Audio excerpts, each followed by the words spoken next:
Why Starfield took forever to make? Let's see. Modern games take forever. We're excited to announce our next adventure. Something to look forward to. You're spending the time, and throughout all that time, we'd often talk about and dream up a release date that we delay. It has taken Bethesda this Cute. Nice.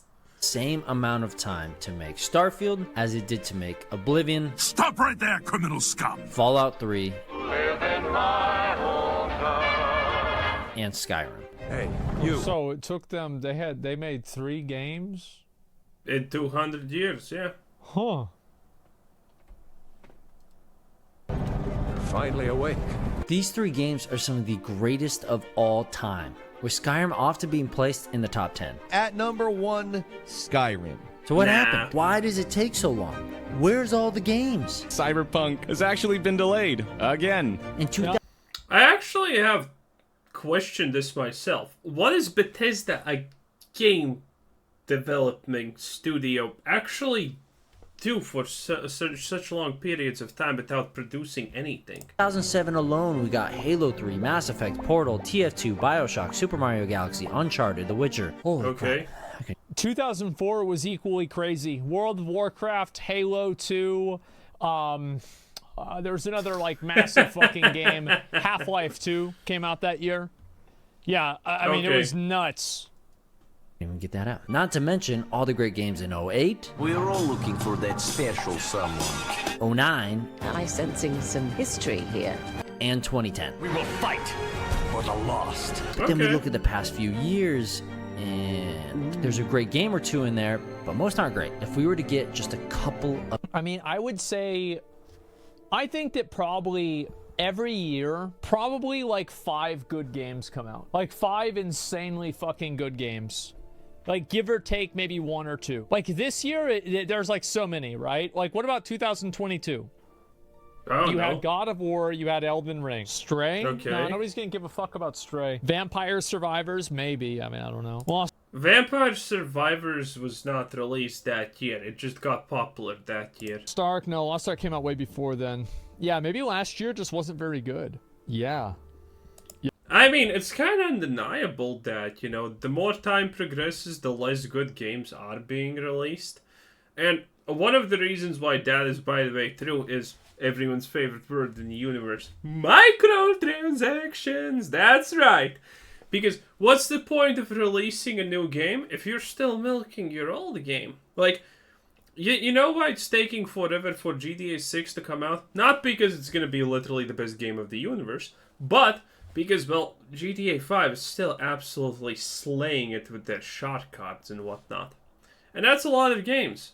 The more microtransactions you add into a game, the better that game is. And, well, releasing the next game is just gonna take away from those sweet, sweet microtransaction monies. Yeah, actually, yeah, last year wasn't... Ooh. Sonic Frontiers? Yeah, maybe Sonic Frontiers Son was didn't pretty play good. it, didn't see it Sure, even. but we did get Elden Ring, so it's okay. games like the ones counts in for the like 3. 2000s. Today, the internet would lose its mind. Yep. Oh my god! Woo! Sometimes I wonder if it's just nostalgia, me idolizing the past like so many of us do. But Probably. looking at these lists of releases, I think that a lot of the games were a lot smaller in scope. I think a great example of that is Armored True. Core 6. I bet it probably didn't take them that long to make Armored Core 6 because it's a small Harry Potter Order of the Phoenix, huh? Okay. in scope game. It's a very great game. It's an amazing game, but it's small in scope. I mean, wait, is he comparing good games? Because, I mean, Halo Infinite, I think, is pretty much hated by the Halo player base, right? Or am I wrong? Resident Evil Village, okay. It Takes Two, didn't even hear about it. Metroid Dread, didn't see it, but this is a very loved game by many, that much I know. Ratchet and Clank. You know, these are kind of like niche titles, honestly. It's like they have huge player bases, technically. They have a lot of fans, but they are just niche juggernauts, you could call them. I think it was better. Every year in the 2000s, studios brought their A game. They had new ideas. Games felt fresh and different. If I wasn't screwing around in a warthog or jumping off buildings into hay bales, I was flying through portals and running around on tiny planets. Every disc was unique, and I couldn't get enough. This really was the golden age, with new worlds and experience. By the way, I totally missed all of this golden age because I only played WoW. Yep, I only played WoW. To explore every that's month. Pretty good. No wonder I had no money as a teenager. Yeah. Every minimum wage paycheck I had was spent on games, Xbox Gold, or cool horse armor in Oblivion. $50. Bethesda and so many others were at the top. Bro. We didn't realize how good we had it till it was gone. Sadly, things are quite different now. While there are more options than ever, they aren't coming from the big studios. Between 2003 and 2013, Rockstar released 26 games. But between 2013 and 2023, they released 3. One of which was a remaster collection. Others may not. Also, man, LA Noise, what happened to it? It just like, people loved it and it was like, poof, nah, it's gone. Yeah, it's gone. At least 2 then. Have decreased their numbers of releases like Bethesda and Rockstar, but the games these studios do release are really just the same experience with a new coat of paint. The best innovations now come from indie or AA. Long gone are the days that AAA studios take a risk. And it sucks. I'm a huge advocate of indie games, but the reality is these small studios will always be limited in scope. He's trying to speak. Asmon, your volume is so ridiculously low, I can't hear you. They can't build games like Starfield. At least, not yet. They will be able to. They absolutely will be able to, especially with AI and generative stuff like that. Dude. Screw all those new games with AI. You know what's going to take form after AI actually kicks off in gaming? World of Warcraft is going to be great again. Imagine an MMORPG where you log in and something's happening. You make choices, and guess what? The next week, the AI has taken these choices into account, what every player has done and how people are doing things, and the world changes depending on that. It would be great. And it would also mean that there would be YouTube channels like documenting how the world changes and what happens, and that would also be absolutely amazing. Because it's kind of cool, even if you don't like World of Warcraft in general, it's still kind of cool, like watching videos how things change and time progresses and whatnot. And the AI could do it not once a year, but like 3 to 4 times a month. That would be crazy. Now that would be a game. But think about what they were able to do. Like, look at Hades. Hades was a very indie game. I don't know. Like, I'm trying to think of like an indie game that was actually a really big game that I spent a lot of time on. Valheim. Yeah, Valheim, great example. Yeah, Valheim is a 100+ hour game. Money is vital if you want to make something enormous like this, with all the bells and whistles.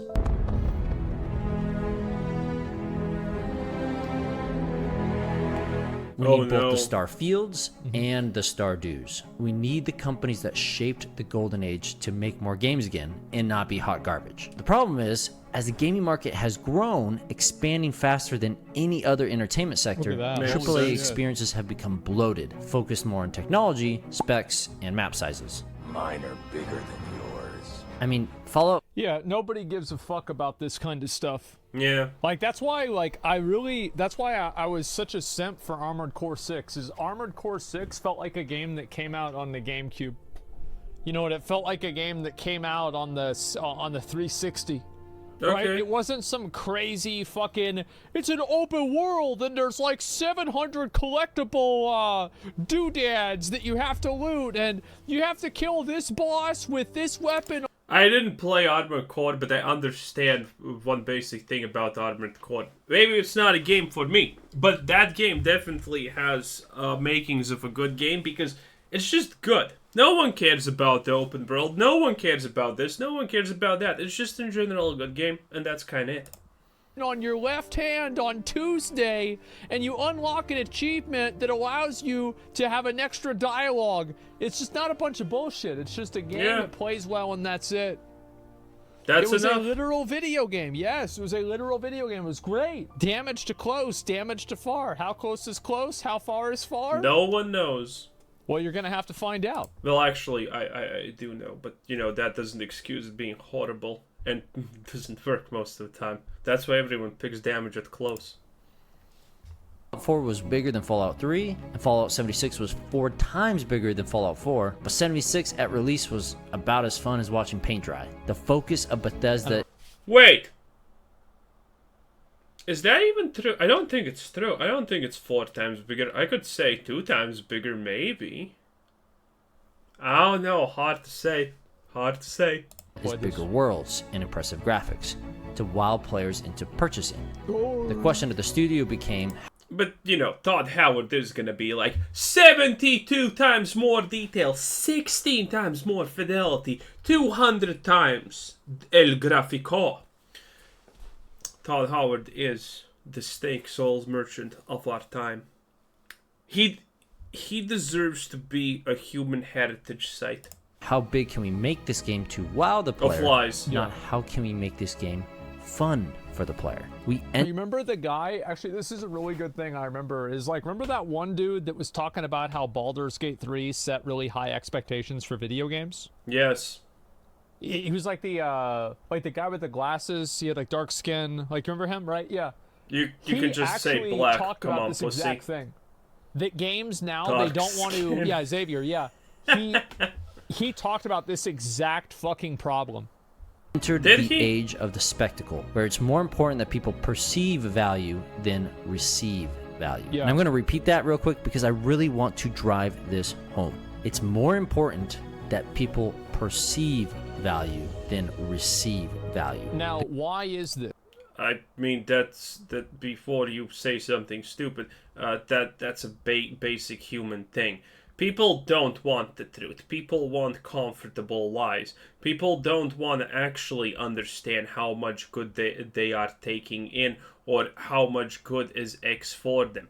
They want to perceive that whatever they're doing is the best. This is the most truest sentence of them all. This is what human manipulation is literally based upon. Perceive, not receive. This. I'm going to explain why. Okay. Here's why. No. Let me explain what perceive and receive the biggest difference is. If you give a random person a can of, you know, Coke or something like that, and you say nothing, that perceived value is gonna be way less than what they actually receive. But give a person a piece of chewing gum that's like, I don't know, 1/10 of the worth of the can of Coke, but give it to them in a meaningful way. The perceived part is gonna outscale the actual value of the Coke can by so much it's not even gonna be close. Why?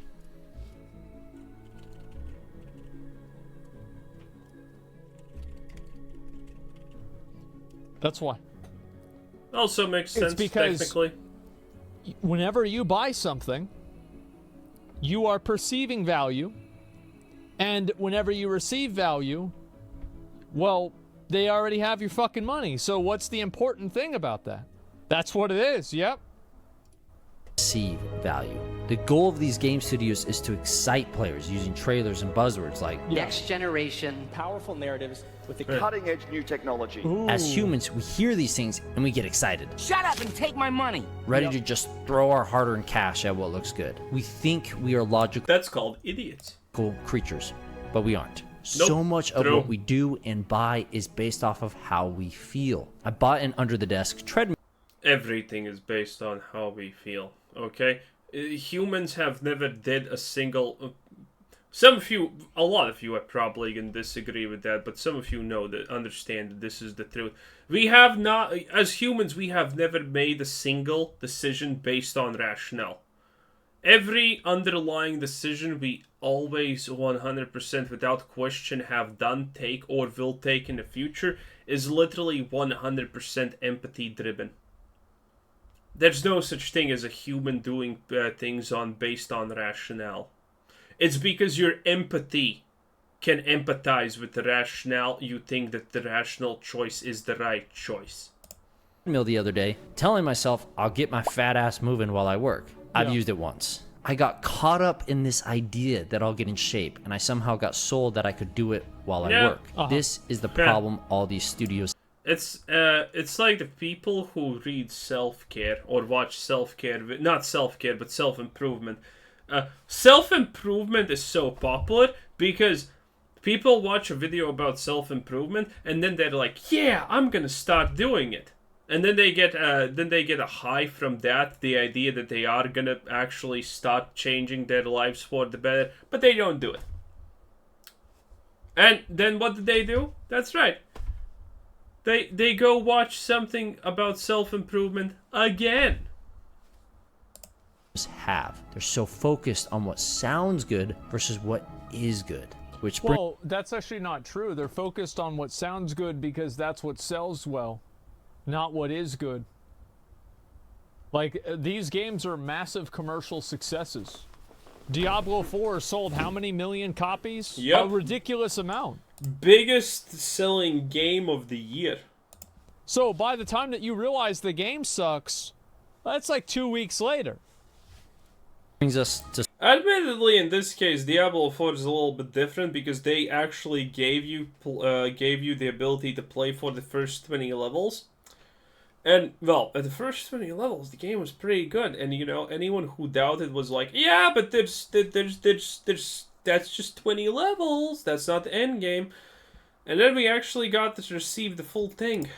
The Starfield. Humanity has always hunted for knowledge in the unknown. The next spectacle from Bethesda. Like most Bethesda games, Starfield has the RPG mechanics we've grown to love, but on a galactic scale. No, it doesn't. Honestly, the more I play Starfield, the more I am disappointed with the RPG mechanics. I compared this a lot. Fallout 4 had yes, smirky, yes, no, aggressive, no, right? Well, but at least you had options to resolve things differently. One of my favorite things in Fallout 4 is the fact that if you are the leader of the Minutemen, and yet you're actually aligned with the Institute, there were a lot of instances where usually the Minutemen would actually clash with the Institute. But considering you are their leader, you can just tell the Minutemen, no, we're not fighting the Institute, okay, Chief? Okay, well, I'm the Chief. Okay, sweet cheeks? Okay, good. Now the Institute literally marches behind you and does things, and everyone's like, what? You don't get that in Starfield. All of the options are literally shams. Ooh, the special dialogue never does anything.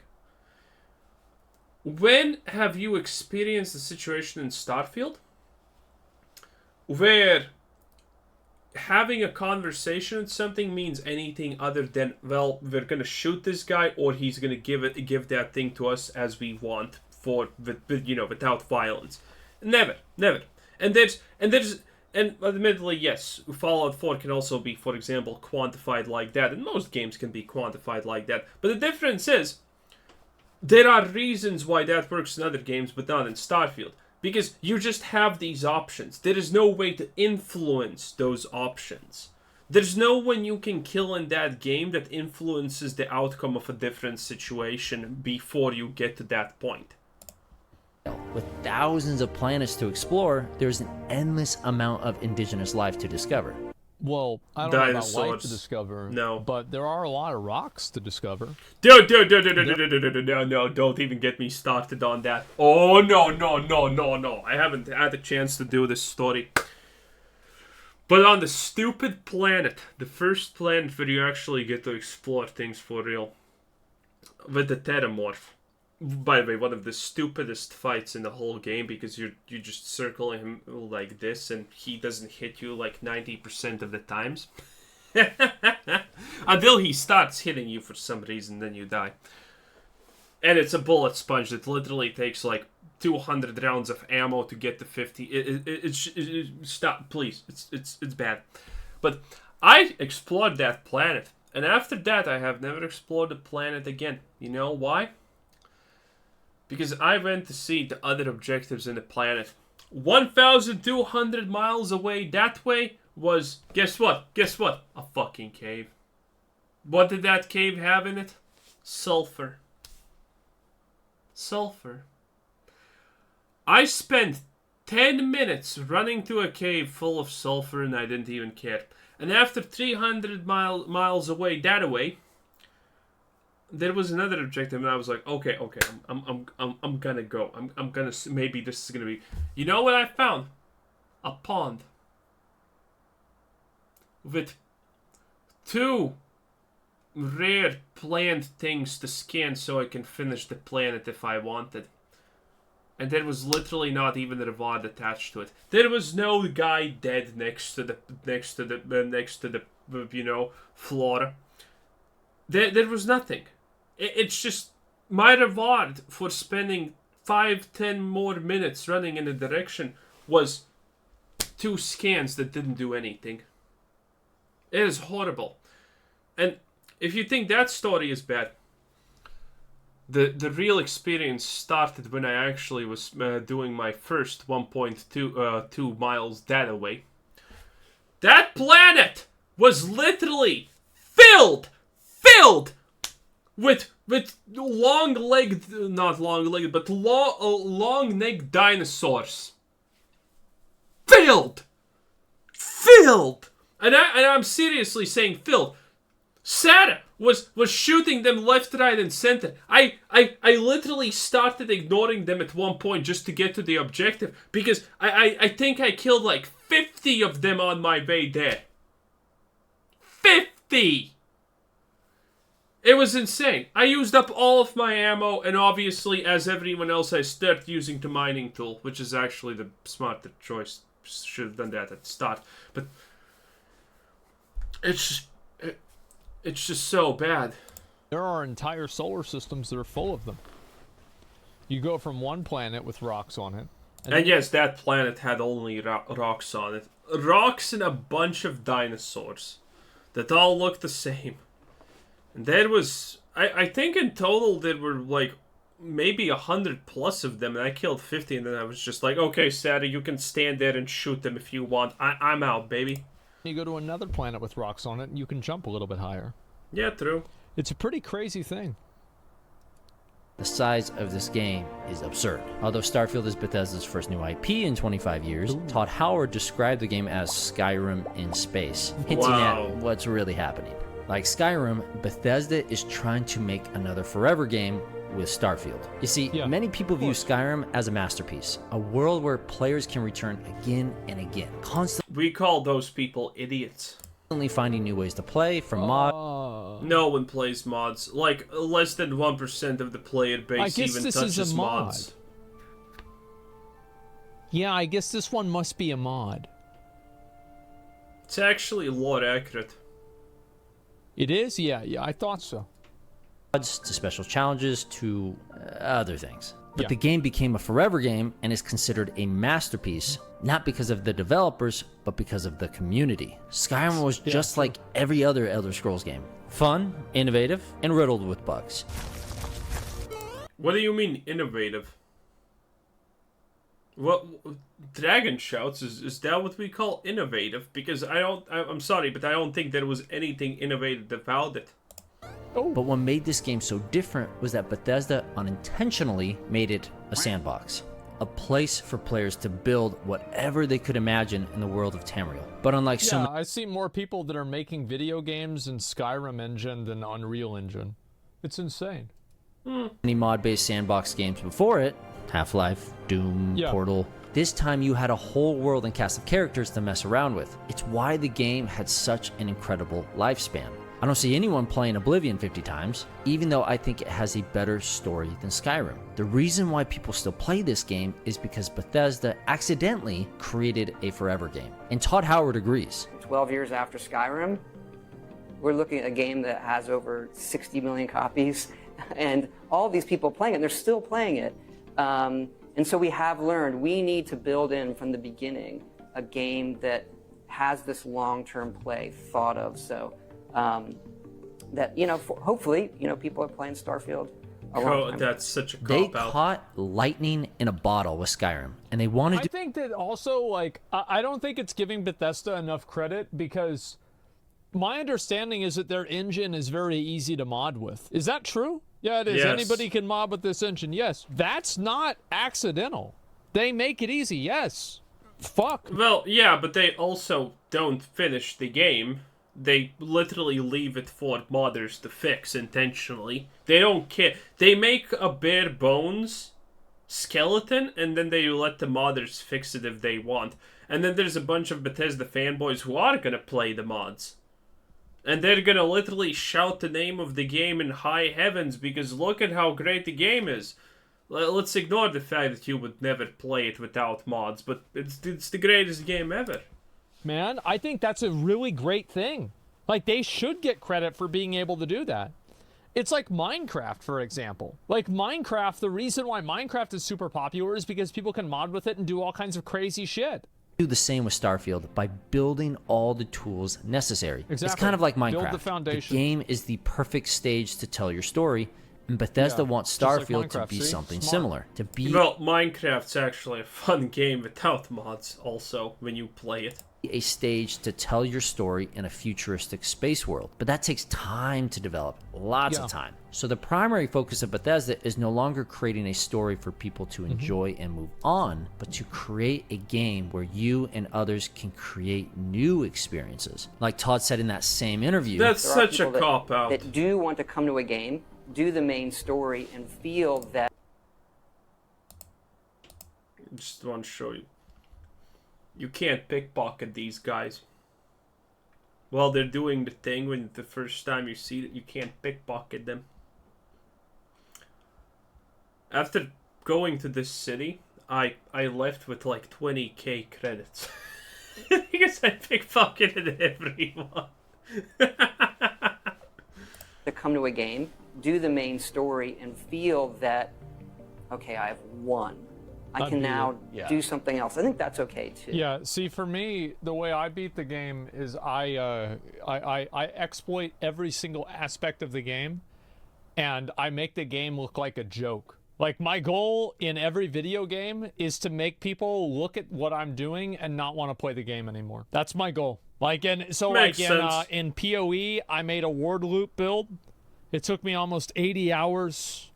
In Starfield, I made this weird almost 80. So like in PoE, I made a word loop build. Word loop build? I don't know what that is. It took me almost 80 hours.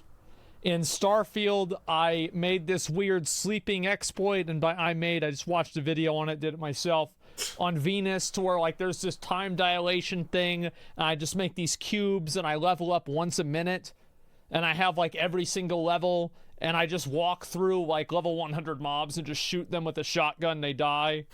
Let's see. Oh yeah, Armored Core. Yeah, I make sense. McDonald's, and I just use the same build the entire game. I beat every boss effortlessly. I win every PvP encounter that I ever do, except for one. Like in my entire history of playing the game. Elden Ring, I jump attack everything. Like, I want to make every video game look like trash. Okay. That's my goal. That's okay too that people want to play the game and move on, as Todd says, but that's not the goal of Todd and Bethesda. So Starfield isn't just Bethesda's biggest and latest. Dude, Todd's goal in life is now to suck Xbox's dick, okay? They actually obviously made the game worse because of Xbox. You know an interesting thing about Starfield? When you get into the cockpit of your cock, sometimes before the takeoff animation, for a split second, you can actually see the gun controls for when you're in space. Which most likely means that at some point you could actually like fly and land wherever you felt like it in the game. But because of most likely Xbox, that's not in the game. Because it most likely couldn't work on Xbox. Or, you know, they just scrapped it. One of the two. Latest game. It's their next forever game. And AAA studios, now more than ever, want to make forever games. Titles that will last a decade or even two.